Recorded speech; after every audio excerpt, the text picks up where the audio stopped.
Why it probably stuck with me, because there was absolutely nothing. We had absolutely nothing. We had no paper, we had no pencils, we had uh, no keys, no nothing. When I say nothing, I mean nothing.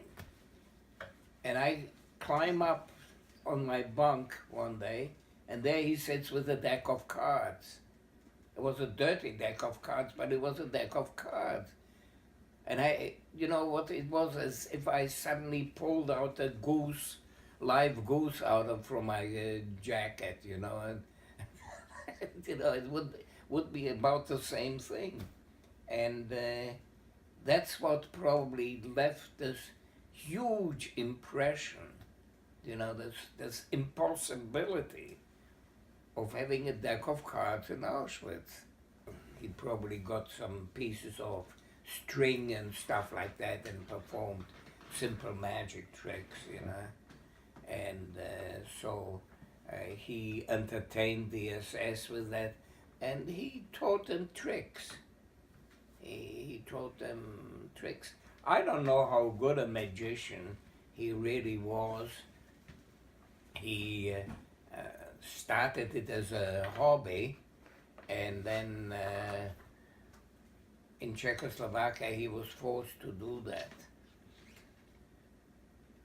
Let me ask you... But do you think it saved his life? What? You think it saved his life? Not necessarily. It may, you know what?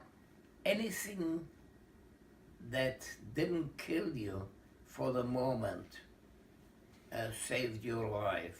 Like Dr. Mengele saved my life temporarily, which doesn't mean that I could not have been swept up in a different selection. He sort of said, pick a card, take a card, any card, and then he forced the card on me, and the 7 of spades, and then I didn't know what card it was.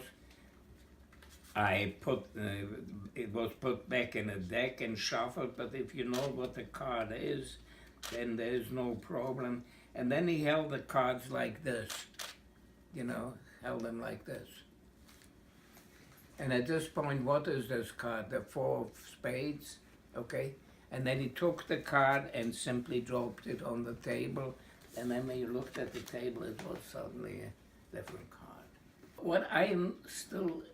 What amazes me, that I could remember after all that time exactly what he did.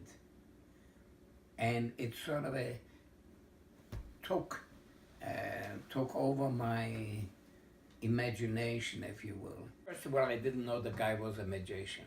I really didn't know. And he didn't talk about magic. He just showed me that one single trick.